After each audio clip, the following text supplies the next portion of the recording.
Hi guys, it's the Walk-In 02 Dead here, king of the anime and manga boxes here on YouTube. So back in 1984 in Weekly Shonen Jump, a little series was released that would go on to be one of the most successful mangas and animes of all time.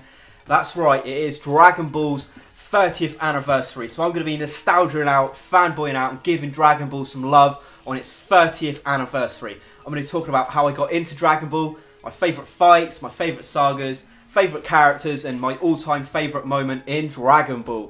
Now usually I'd end my videos with a ton of questions for you guys to take part in, but I'm actually going to start the video with questions. I want to know from you guys down below, what is, your favourite fight, your favourite saga, who is your favourite character, maybe give me a few characters, your favourite all-time moment from Dragon Ball, and how did you get into Dragon Ball? So I'm going to tell you the little story of how I got into Dragon Ball. Now, when I got into Dragon Ball, it was all completely mixed up because I watched it, and that's because of Toonami and being over here in the UK. First off, I watched Dragon Ball Z, then Dragon Ball GT, then Dragon Ball was released, so it was completely out of order, and the storyline was out of order. So maybe when I first watched it, I didn't have that appreciation, because I would have really have loved to have read or watched Dragon Ball and seen that transition into Dragon Ball Z. Because Dragon Ball's got sort of more like light-hearted comedy slapstick to it. There's more adventure, and the fighting was more like toned down. And then we get into like the Raditz turning up and beating the shit out of Goku and Piccolo at the same time, and powers go crazy. And it was a much more like darker tone to the series. I would love to have seen that transition. I think I would have appreciated it a lot more, and I think a lot of other people would have appreciated it a lot more. And honestly, Dragon Ball is probably still my favourite shonen battle manga of all time, and I'm basically just going to tell you why when it comes to fights and characters and everything like that. So next I want to jump in straight to the fights, and I love the fights in Dragon Ball. And I know a lot of people have got this impression that the fights in Dragon Ball Z are better. There's tons of like giant nuclear bomb-like explosions and blowing up planets and disintegrating people, and there's all this madness. And don't get me wrong, I love the fights in Dragon Ball Z as well.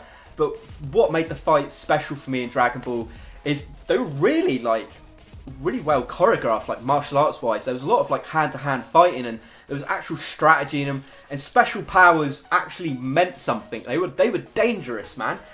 Things like the after image technique, amazing. Crane takes flight, flight was just mind-blowing to people. The Dodon Raid and the Kamehameha, real dangerous attacks. The Solar Flare, like a real tactical sort of like move. Jackie Chun's Drunken Master sort of like technique, brilliant, man. Even Yamcha's Wolf Fang Fist wasn't too bad back in those days. But I honestly think people really underappreciate the fights in Dragon Ball. You've got some incredible fights when you think about it. Goku versus Jackie Chun is brilliant. You've got Yamcha versus Tien. Yes, a Yamcha fight is good. You've got Krillen versus Chaozu. Krillen and Chaozu both badass in a fight. When would you ever hear that? Come on. Mercenary Tao, Tao Pai Pai, whatever you want to call him, versus Goku. That was brilliant, man. Kicking that grenade up to him and just disintegrating him. Tien versus Jackie Chun, another brilliant fight. King Piccolo versus Goku. Goku versus Piccolo Jr. Man, such great fights. I don't know how people say, Dragon Ball hasn't got some brilliant fights. They're up there, with Dragon Ball Z. And you could go down to the smaller fights like Nam versus like Goku. I mean, there's tons and tons and tons of really cool fights. And I love like the combat and the hand-to-hand moves and all the strategy in it.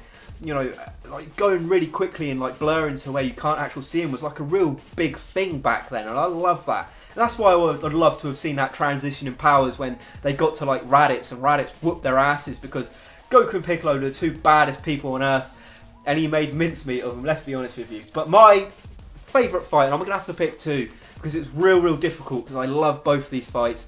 Goku versus Jackie Chun, the very first fight in the 21st Martial Arts Budōkai tournament.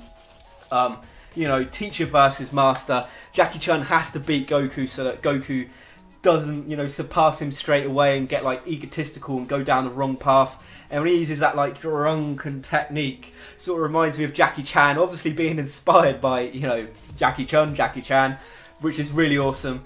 But maybe my all-time favourite fight, maybe it is Piccolo Jr. versus Goku. Such a back and forth slugfest. It was brutal. This fight, honestly, in my opinion, is close to being better than anything in Dragon Ball. It was super brutal and violent. Goku getting boom right through the shoulder blade. We see Piccolo use some really awesome attacks, like when he expands, and we don't see Piccolo do some badass stuff like that in Dragon Ball Z. But man, that was such a brutal slugfest of a fight. Loved it. Real great way to end the series in my opinion. So now I want to talk about like the world and the characters of Dragon Ball, and I feel like anime and manga fans like really underappreciate and look down on like Dragon Ball's characters and world building nowadays. Now you've got things like Toriko and like One Piece. People really don't think Dragon Ball was great, and Dragon Ball's such a creative and colourful and wacky series, and it's got great influence from like the Journey of the West, like the Monkey King story.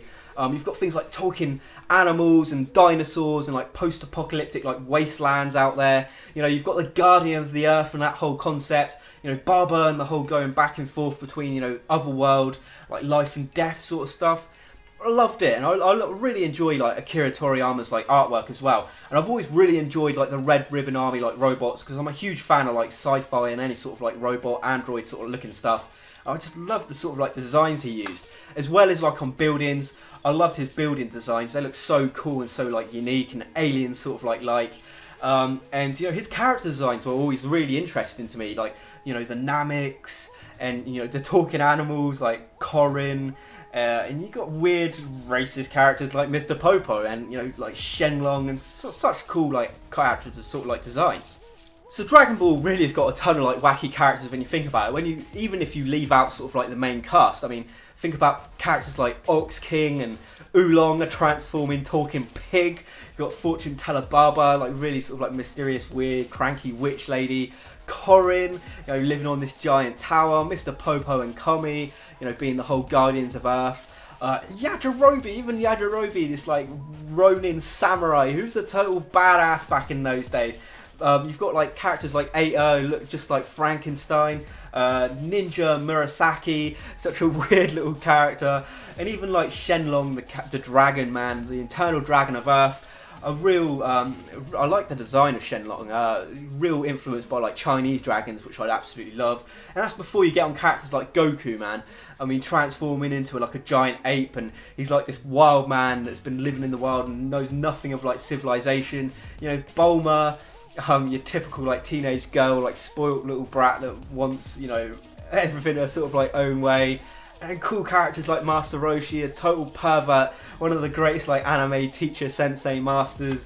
And then his alter ego Jackie Chun, which I loved, influenced by Jackie Chan. Such great things, such great characters. I mean, you could go on and on. King Piccolo, real sense of like danger with him, kills off characters like bam bam bam, you know, destroys people. Such a great villain. I love King Piccolo. I mean, he really made the end of the series for me. So now guys, I'm going to talk about my favourite saga and probably my favourite manga in Dragon Ball of all time. So you got some real great sagas, you know, you got the Emperor Pilaf saga, the Red Ribbon Army saga, the 21st, the 22nd and the 23rd Budōkai tournament, and also you got the King Piccolo saga. Emperor Pilaf saga for me, probably the weakest and my least favourite, maybe because it's more of like a gag, sort of like comedy sort of like art, where, you know, how it ends up with like Oolong and his sort of like wish. Red Ribbon Army, my problem with the Red Ribbon Army is it kind of, to me, it felt kind of a little bit dragged out, and it was a little bit slow, a little bit boring for me, if I'm honest with you. I really, really love how, you know, we get that sort of like the tribute later on with the androids and Cell and Dr. Gero. Love that in Dragon Ball Z. Personally, the original Red Ribbon Army arc didn't particularly like myself. I'm a sucker for old school shonen tournaments, flat out slugfest fights. So I loved the 21st, 22nd and 23rd Budōkai tournament. I loved it.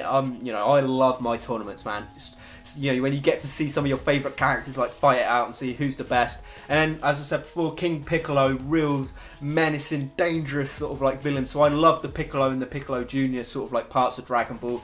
But if I was going to pick my favourite saga, man, that's tough. Real tough.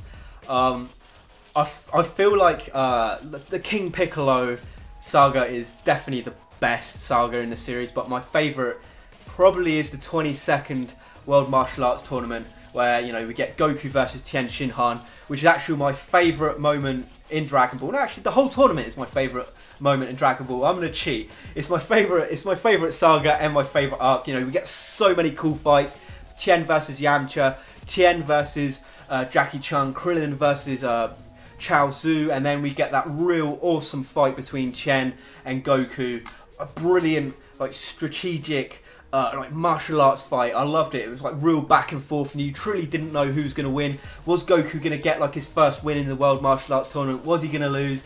It was brilliant. Absolutely brilliant. I absolutely loved it. So guys, that is me nostalgia over Dragon Ball. I think I've given it enough love. So in the comment section down below, you know, give me those questions. I want to know.